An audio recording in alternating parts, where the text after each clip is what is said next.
Students, welcome to my channel. This is Roshan sir max.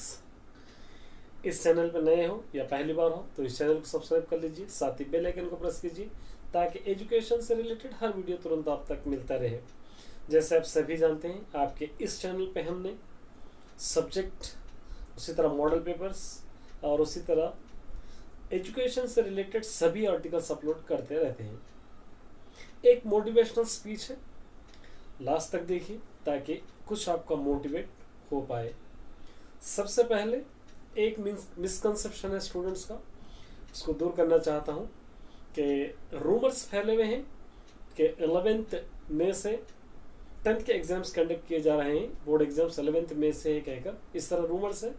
इसका कोई जीवो नहीं है, ऐसी कोई न्यूज़ नहीं है। आपके एग्जाम्स 23 मई से ही स्टार्ट हो रहे हैं, 11th मई से नहीं। आप सभी को पहले से ही पता है 6 मई से लेकर 12 मई तक प्री फाइनल एग्जाम्स है आप सभी के। इसको आप ध्यान में रखते हुए आप खुद सोचिए कि 11 से किस तरह एग्जाम्स हो सकते हैं। चलिए अब हम स्टार्ट करते हैं। अभी बहुत ज़्यादा से ज़्यादा 25-26 डेज का टाइम हमारे पास रिमेनिंग बचा हुआ है। अब इन 25-26 डेज में हमको वो कर दिखाना है जो पिछले हम 8 मंथ्स में नहीं किए हैं। अभी भी कई स्टूडेंट्स ऐसे हैं कि अभी तक स्टार्ट भी नहीं किए हैं। कुछ स्टूडेंट्स ऐसे हैं कि सर हमने याद किया है लेकिन सब कुछ भूल गए हैं, और कुछ स्टूडेंट्स ऐसे हैं कि हम याद कर रहे हैं और साथ ही साथ हम उसके रिवीजन और मॉक टेस्ट भी लिख रहे हैं। तो इन सभी के बारे में मैं धीरे धीरे थोड़ा समझाने की कोशिश करूँगा। देखिए, जो स्टूडेंट्स हम याद करे हैं लेकिन हमको याद नहीं रहता है, तो इसका मेन वजह यह है कि आपको टेस्ट नहीं लिखना है और उसको बार बार रिवीजन नहीं करने की वजह से आप जितना याद करते हैं उसको भूल जाते हैं। नहीं भूलने का एक ही वजह है और एक ही रीज़न है कि आप नहीं भूलना चाहते हैं, तो आपको बार बार रिवाइज करते ही जाना है। तब तक रिवाइज करना है जब तक आपके बोर्ड एग्जाम्स ना हो, चाहे कितने भी बार हो, 1 बार 2 बार 4 बार 10 बार 20 बार, जितने भी बार चाहे आप रिवीजन कर सकते हैं तब तक का आपके बोर्ड एग्जाम ना हो। इसके अंदर बेजार नहीं होना है आपको, ना ही इरिटेट होना है क्योंकि आपके एग्जाम्स कंप्लीट नहीं हुए हैं। हाँ, एग्जाम्स कंप्लीट हुए हैं उसके बाद तो आपको कोई भी नहीं कहेगा रिवीजन करने के लिए। तो इसलिए आपके पास एक रोड मैप, एक कंप्लीट प्लान होना चाहिए कि हम जितना याद किए हैं उसको किस तरह याद रखा जाए और कैसे हम उसको एग्जाम्स तक याद रखना चाहिए। ये एक पॉइंट हो गया। देखिए, भूलना इंसान की फितरत में होता है। आप क्या, मैं भी भूल जाता हूँ, लेकिन कब भूलता हूँ, कोई चीज़ अगर मुझको याद नहीं रहती, उसको मैं बार बार दोहराता हूँ तो मुझको याद रह जाएगी, और किसी चीज़ को मैं बार बार पढ़ता हूँ तो वो जहन में रह जाएगी। एक बार देखूंगा तो मुझको याद आ जाएगी। तो उसी तरह आपको भी बोर्ड एग्जाम्स तक जितने आंसर्स आप याद किए हैं सभी आंसर्स को रिवीजन करते ही जाना है और उसको प्रैक्टिस करते ही जाना है तब तक कि आप एग्ज़ाम नहीं लिखें। और जो स्टूडेंट्स चाहते हैं कि अभी भी हम नहीं स्टार्ट करें, तो अभी आपके पास मौका है। 24-25 डेज बहुत टाइम होता है, कम टाइम नहीं है। अगर आप अभी से भी स्टार्ट करेंगे तो एग्ज़ाम तक कुछ ना कुछ पर कर पाएंगे, बल्कि डिमोटिवेट नहीं हुए जैसा। हाँ, हमको एक सेटिस्फैक्शन है कि हम इतना पढ़े हैं, हमको एग्ज़ाम में इतना लिख सकते हैं, एक आप भरोसा आप पर हो जाएगा। इसलिए मेरे रिक्वेस्ट है कि अभी तभी आप स्टार्ट कीजिए, क्योंकि हमको एग्जाम्स तक पढ़ना है, गिव अप नहीं करना है, हारना नहीं है हमको। अगर अभी से गिव अप करेंगे, अभी से हारेंगे तो एग्जाम्स से क्या होगा।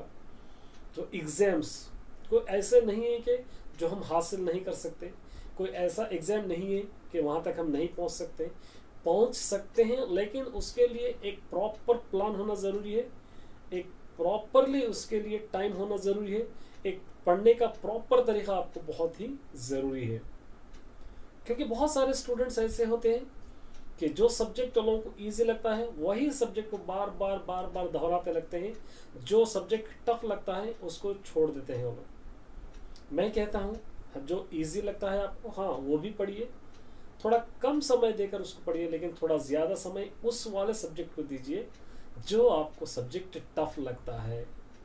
क्योंकि आपको इजी सब्जेक्ट का भी एग्ज़ाम लिखना है, टफ सब्जेक्ट का भी एग्ज़ाम आपको लिखना ही है। और उसी तरह जो स्टूडेंट्स पढ़ लिए हैं, वेरी गुड। हाँ, आप लोग रिवीजन कर रहे हैं, वेरी गुड। और आपको क्या करना चाहिए, सभी आंसर्स को पढ़ते हुए कुछ नए आंसर्स आपको मिल रहे हैं क्या, कोई नया मॉडल पेपर है उसके अंदर आप याद नहीं कर रहे, कुछ है या कुछ मिस कर रहे हैं क्या, उस चीज़ को आपको गौर करना है। आप देख रहे हैं कि मेरे इस चैनल पे मैंने फुल मॉडल पेपर अपलोड कर रहा हूँ, एक 2-3 डेज, जैसा रमज़ान फेस्टिवल होते ही उसके बाद मैं स्पीड और बढ़ा दूंगा, फुल मॉडल पेपर अपलोड करूँगा ताकि आपको किसी तरीके की दिक्कत ना हो। सभी सब्जेक्ट, उर्दू भी अपलोड करूँगा, हिंदी भी अपलोड करूँगा, तेलुगु, फिजिक्स, बायोलॉजी, मैथमेटिक्स, जितने भी इंपॉर्टेंट क्वेश्चंस होते हैं सारा मॉडल पेपर अपलोड करूँगा। लेकिन फॉलो करना आपकी रिस्पॉन्सिबिलिटी है, मैं सिर्फ अपलोड करते जाऊँगा। अगर आप फॉलो नहीं कर रहे तो जिसका कोई बेनिफिट ना मुझको होगा ना ही आपको होगा। और बहुत सारे स्टूडेंट्स कमेंट के थ्रू पूछ रहे हैं कि सर प्री फाइनल एग्जाम से उसका क्या। मैंने ऑलरेडी 2 प्री फाइनल के लिए इंपॉर्टेंट अपलोड किया है, वही इंपॉर्टेंट रहेंगे।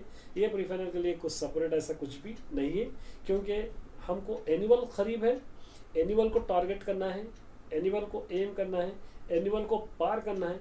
इसलिए जितना भी हमारा फोकस होगा और जितना भी हमारी स्ट्रेटजी होगी सारी की सारी एनुअल एग्जाम्स के लिए ही होगी। तो इसलिए मेरे प्यारे स्टूडेंट्स, मैं जितने भी अपलोड कर रहा हूँ मॉडल पेपर्स, गौर से देखिए।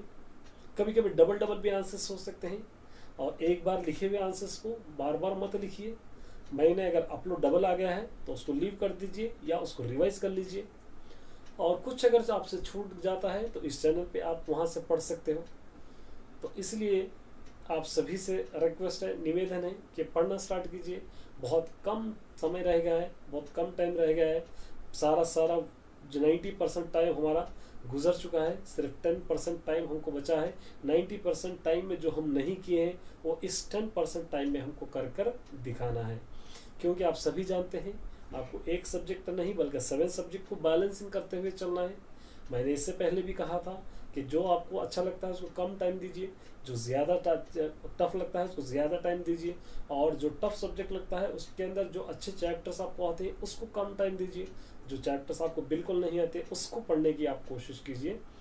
और घबराइए मत, टेंशन मत लीजिए, क्योंकि आप सभी जानते हैं 50% चॉइस आपको दिया गया है एग्ज़ाम में। 50% भी अगर आप पढ़ लेंगे तो आपको बेनिफिट होगा, अच्छे मार्क्स आपको मिलेंगे। बस टारगेट आपको यही रखना है कि 80 आउट ऑफ 80 मार्क्स किस तरह लाया जाए, ये टारगेट आपको रखकर ही चलना है।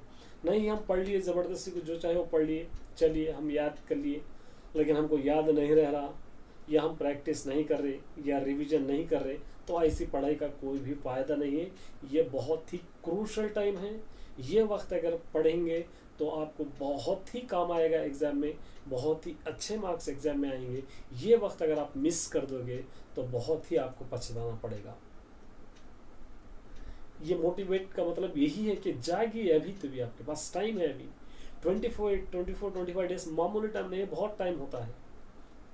कुछ स्टूडेंट बिल्कुल नहीं पढ़े हैं, और पढ़िए। और जो 50% पढ़े हैं तो और पढ़ने की कोशिश कीजिए, लेकिन पढ़िए ज़रूर।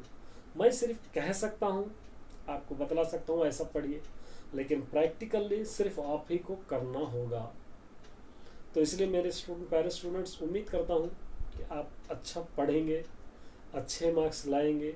मुझको भी खुशी होगी, आपको भी खुशी होगी, आपके पेरेंट्स को भी खुशी होगी, आपके स्कूल वालों को भी खुशी होगी, ताकि आप अच्छे मार्क्स से पास हो जाएंगे। तो क्योंकि बहुत सारे स्टूडेंट सिर्फ यही सोचते हैं कि जस्ट हम पास हो जाएंगे, बस से क्या करोगे जस्ट पास होकर। 28 मार्क्स अगर आप नहीं ला सकते, इतने साल आप पढ़े हैं तो जस्ट 28 मार्क्स नहीं ला सकते, पास होने के वास्ते पढ़ रहे हैं आप? नहीं, आपको रखना चाहिए 90+ मार्क्स का टारगेट।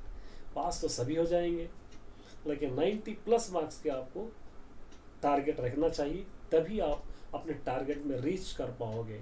हाँ, 90+ मार्क्स हम सोच रहे हैं हमको 90+ आ जाएंगे, लेकिन 90+ मार्क्स के लिए मार्क्स लाने के लिए क्या करना है, किस तरह पढ़ना है, स्टडी प्लान क्या होगा, स्ट्रेटजी क्या होगी, कितने आवर्स पढ़ना है, कितने आंसर्स हमको पढ़ना है, कौन से आंसर्स प्रिपेयर होना है, कौन से लेसन्स प्रिपेयर होना है, ये सब चीज़ें मैटर करती है। आप ये सब चीज़ों का एक प्री प्लान बनाकर आप इस प्री प्लान को फॉलो करोगे तो 90% मार्क्स लाना कोई मुश्किल काम नहीं, आसान काम है।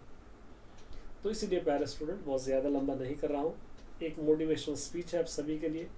थोड़ा जाग जाइए, थोड़ा टाइम निकालिए, जितना बन पाता है मेरे से कोशिश कर रहा हूँ, आप अपने से कोशिश कीजिए, दोनों मिलकर हम एनुअल एग्जाम्स को आगे बढ़ाएंगे। Best of luck all the students.